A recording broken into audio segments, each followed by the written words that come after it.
Hello and welcome to Retro Cars Reborn. I'm Lee, of course, and it is 2 pairs of trousers weather, as well as small heater, but gives out more heat than you'd expect weather. So in this video, where I'm absolutely freezing, because it is ridiculous in this garage right now, we're going to look at putting this sill on. Yes. We've done the jacking point, we've fixed the level, because it now pretty much runs true to the mock-up of the sill, so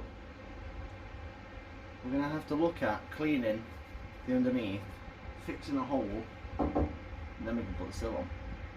So, what we're waiting for, let's do it.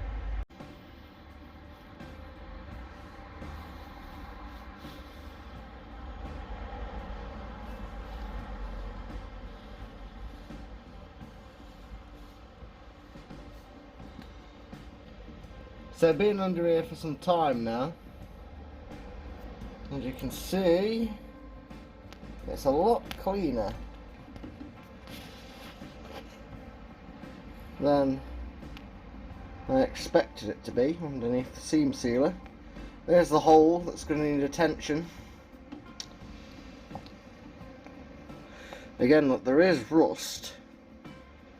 It's pitted, but it's pretty much surface rust.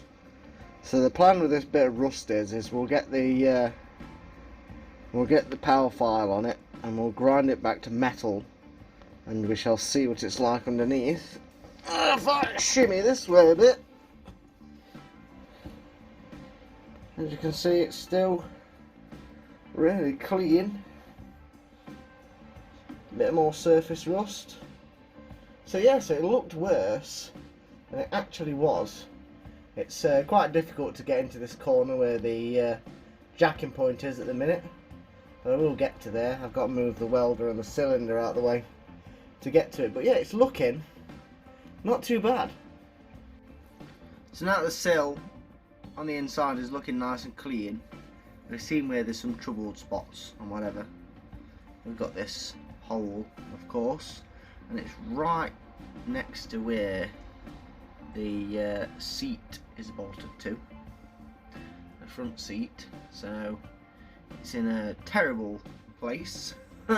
It's just literally the bracing from one side of the car to the other, so we've got to be careful when it comes to cutting it. But I've already removed the seam sealer. You see this seam sealer here that fills the gaps where both pieces of metal are put together. So if we look at it from underneath,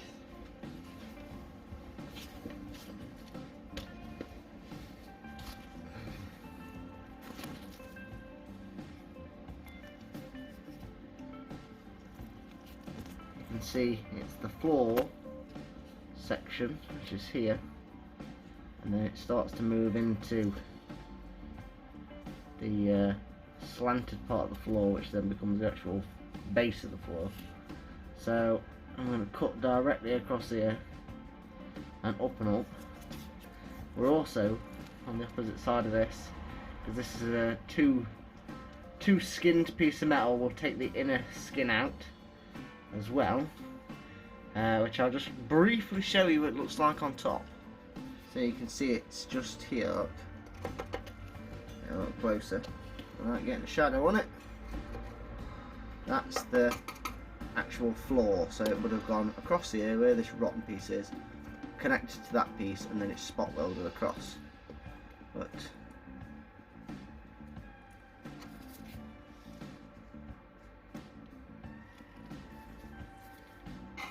there's your 2 pieces. Look.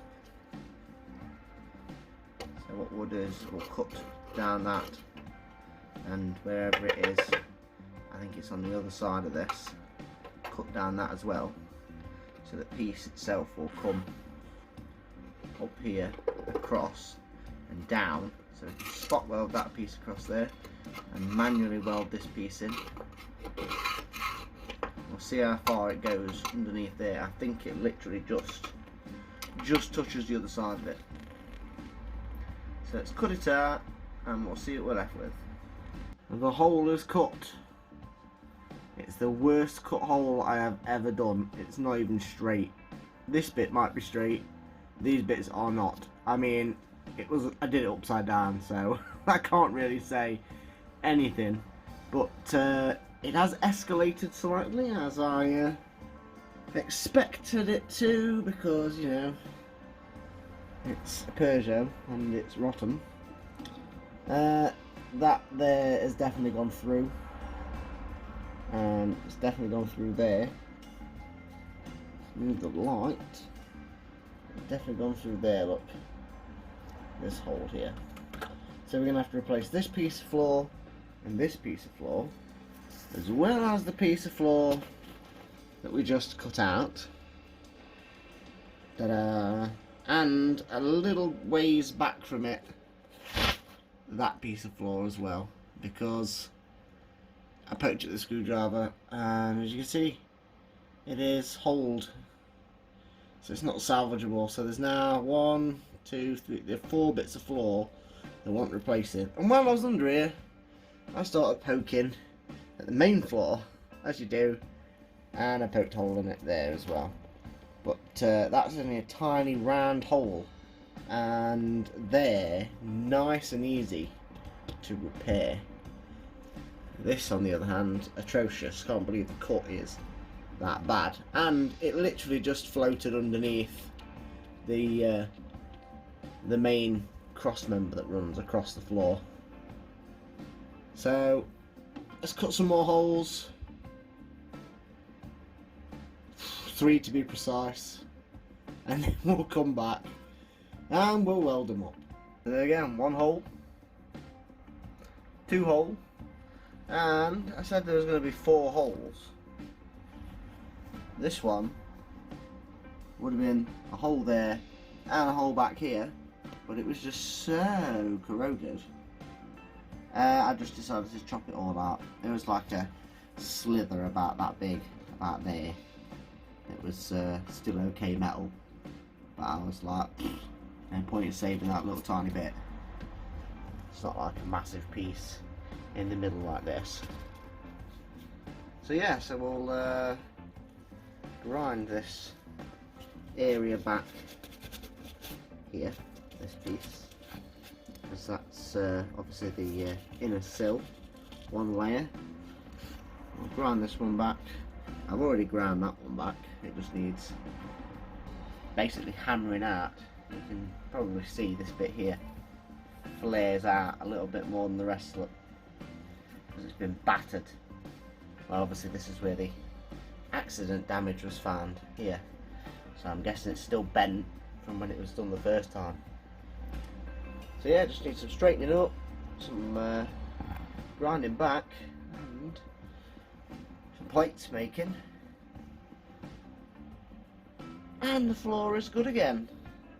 Well, this part of the floor. The rest of the part of the floor is trash, but we'll get to that. We'll get to that. 1 tacked in, 2 tacked in, and then a 3rd one tacked in. So yeah, we're looking good for floor repair.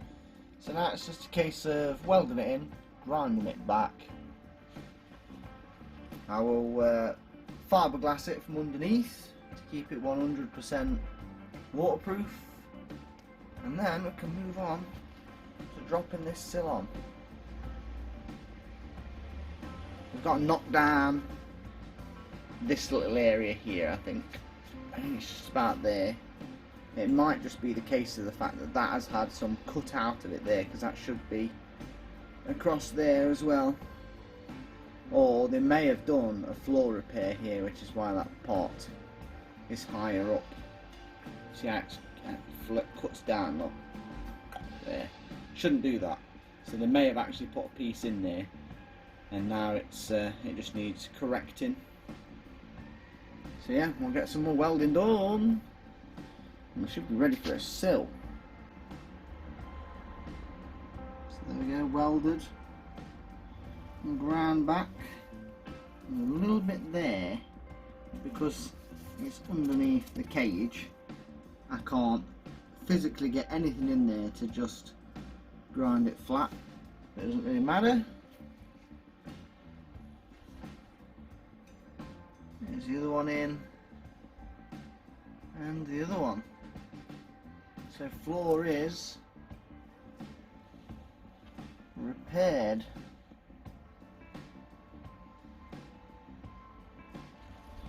On with the sill now.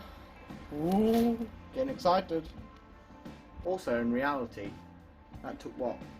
A couple of minutes, 3 minutes, 5 minutes maybe? But really, repairing that floor took 3 days. 3 days! It's freaking freezing in here. So yeah, let's get that sill. Let's get it on. Been prepping the sill surfaces, getting them nice and shiny. I've also been adding seatbelt anchor point to the sill. Got that spot welded on. Just got to do it in one more place now, which is just there. And then that can sit back in its groove here. But it's easier to put it on the sill because it actually has a special shape for it to actually sit in. Just makes it nice and easy. Also been cutting the front of the sill out of the old one. This bit, look. Just got to grind the rest off. Get it nice and shiny. Remove this top piece of metal. And then this one's ready to go in the front of this sill to be spot welded in. And then the sill can be put on. Close now, really close. Have the sill in place, held in with many grips underneath, on the top, and so forth. It fits absolutely amazing, right? At the back, it's perfect. As you can see, it's dropped, but that's because as you squeeze it here, it pulls it down. So basically you just spot weld this bit first and it will set that up to be the perfect height. That's not the issue, because there's always an issue, of course, because it's pattern parts. Back looking great, even got enough room to still move the inner tub about, which is perfectly fine because it gets filled with seam sealer and it looks good, of course, all the way to the front. It fits pretty well here. If I was to squeeze that in there, pull it in even better, pull this all the way up to there, making that gap perfect. This is your problem. Oh look, there's a ginormous gap. I'll get a torch so you can see it better. There you go, look. And it's not the mole grips that are holding it out of the way, look, because they're not touching anything. It literally is, that bit's been formed too far forwards. So I've now got to somehow get this to sit further back. Now I've measured the sill from here and all the way to the other end. They're 174 centimetres long. The driver's side one is 174 metres long. This one's 174, did I just say metres? 174 centimetres long is the driver's one. This one is also 174 centimetres long. But it's not, it's actually like 176 with this bit flared out. Now I know this bit was originally bent over the front and I've lifted it up, so that's where the extra piece of metal's come into it. So what I'm thinking is I'm going to have to cut it to here, cut this piece off, bring it back so it touches this, and then weld down here, and it will also stop, as you can see how much more the metal goes over the back piece. because that back piece is in flush with the G-clamp holding it in place so that it's perfectly pulled up against the front. So chopping this little bit of the front of the new sill off, pulling it back and welding it will, one, get rid of this extra piece of metal at the front, and two, it'll pull everything back to here. So I think that's what I'm going to have to do, which is a bit of a shame because the driver's side fitted absolutely perfectly and so well. It's just that this one's been formed. Basically all they've done is this, they've just formed this gap here too big. It's not, is it really their fault? Am I really that bothered? Not really, it's a little bit of extra work, but I'm not that fussed. So that's the next job now. Then I'm going to have to whip this sill off, cut that little piece out, weld it backwards, pull it back and weld it back in. Then we'll trial fit it again, and it should be absolutely bob on.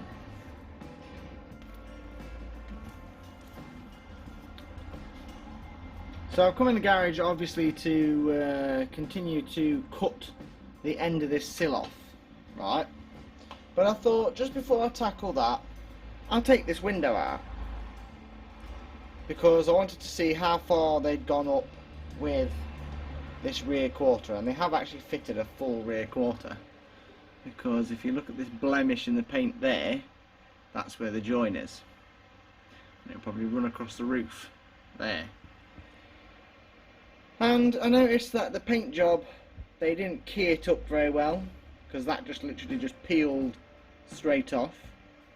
Also, when the seal was in, which is now down on the floor, it let water in. Even though this window properly closed, it still let water in. And that's because when they went up this pillar looking for spot welds, and they inevitably found 1, 2 and 3, they didn't refill them, they just left them like that and painted over them, which allowed water to get behind and rust to get in, as you can see here. And this is why the seal failed, because it was just all rusty here, which again, that's nice and easy to repair. I'm not bothered about that whatsoever. But I didn't think this car could throw any more surprises at me until I got to the inner piece, which is still painted white. Comes across here. I come across here, look. Yes, it all looks beautiful as it's supposed to. Now I know what that piece looks like because I've got it on the rear quarter. It's still over there, look, on the floor. So when you get to the front of it, and that happens because this entire piece is made out of filler and completely out of filler and not metal, look. I was like, what the hell? It looks so perfect. They must have spent ages making that end look like metal. I have no idea why it's filled, but I'm sure we'll find out once the sill is on and we come to replace this B pillar, because it just seems this B pillar is getting worse and worse and worse and worse and worse. And I'm hoping that I can salvage this top piece, because even the piece I've kept, which is there, that's another B pillar which has got the rear quarter for this replacement to go on it. It's rotted on that one in the exact same place. You can see like the rot up into it, and then where they built it out of filler. So I'm hoping that I can save all this at the top, because I've cut it down here somewhere on the other one, because again the other one, even the top of here was all gone and non-existent. So we will have to see what that unfolds into. It's not looking good though. It's looking like they may have just folded over another piece of, like there, look, this piece of metal here. it looks like it's just another folded over piece. But then again, the other side does have one, so maybe it is supposed to be like that. Anyway, I digress. We will find out what's going off with the B-pillar once this sill is fully fitted. Because once this sill's fitted, the B-pillar's next, then the rear quarters afterwards. So let's get on with this let's get on with this sill. So we've got it marked up. We've now cut it. It's a case of just throwing it on there, marking it up to see where this bit now and how much of it wants to come out. So I marked it and I cut it. I've trimmed it. It fits now though. I've just laid it down in place so you can see it. Once that back is tilted up, this little gap here does actually disappear. There's not a lot of room, look, where I'm working, because I decided to set the cylinder here, and I always have it attached to the roof so it can't fall over. So yeah, I'm in a tight spot, but I will be able to drop some tacks on it to hold it in place. So I'll go ahead and do that, and I can take the sill off. I can take it back over to the bonnet where I was working, and we can weld it properly then. There you go, just got 3 tacks on it, so it's don't move, so we can take it off now, and it's all nice and fitting now. See how it actually comes up against the A-pillar. So yeah, it's good that. We've got to fill this bottom corner, look. You see it's got a gap in it, we've got to fill that. We've got to fill that little gap there. But it's nothing the welder can't handle. So yeah, we just got it welded in, ground back, and now it fits perfectly up against it. Problem solved. The pink pen has been out. We are marked up and ready to go. So I am going to blast these spot welds on. Let's see what happens.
Now that's a nice run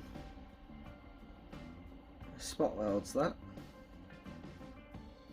I got up to the point where, because of this, you can't get the spot welder in.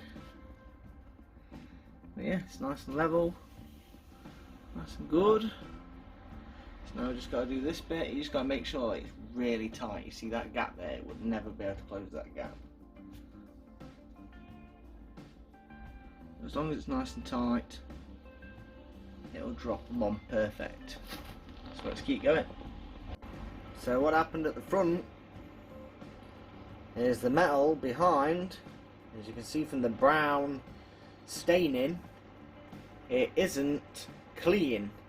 Now I cleaned all this up at the front of the sill, So the spot weld would work, but every time I put a spot weld down it just failed. And that's the reason why. It must have got a bit of condensation in here and it's made it go rusty again behind the back, and that's why it's not taking. So I just had to drill out with the spot welder some holes again and just put a load in the front. I mean, it looks terrible, but basically what I did was I just started around the edge of the hole and worked my way around, and you can see they're as big as my finger, so I made sure they were big holes. So we'll get these last two in and the sill should be on. It's kind of annoying because every spot weld across the top worked perfectly all the way to the back, and every spot weld worked perfectly across the bottom till we got to that front section. So yeah, kind of annoying really. Spent a couple of nights just spot welding it and getting nowhere, so I was like, screw it, we're gonna have to weld the front on properly. And it's only till I used a spot weld cutter that I could see the behind it is no longer clean, because if you go back further in the video you could see how clean the metal was.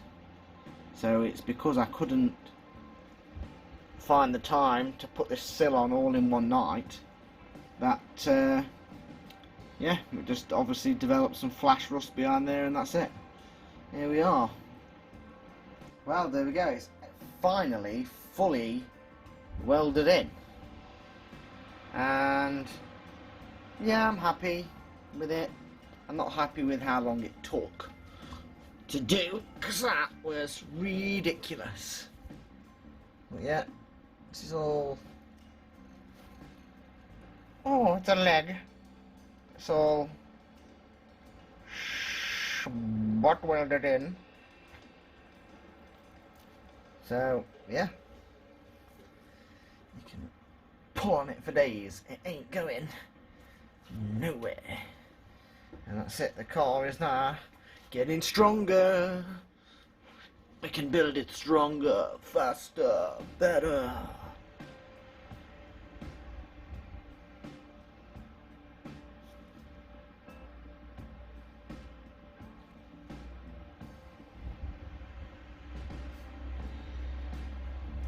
So in the next video after this, we can say bye bye to this this B pillar.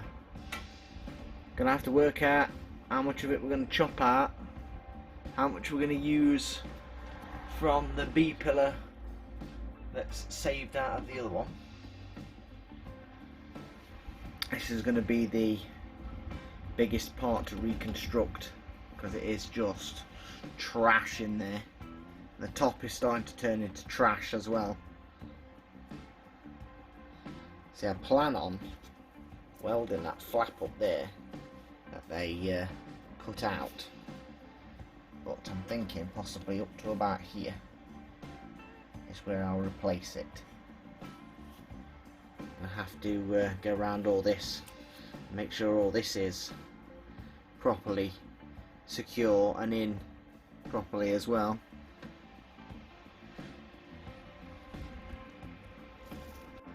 So yeah, this has been Retro Cars Reborn. I've been Lee. Thanks for watching. Remember to subscribe, leave us a like, leave us a comment, share it with all your mates, because I ain't got any. And I'll see you in the next video.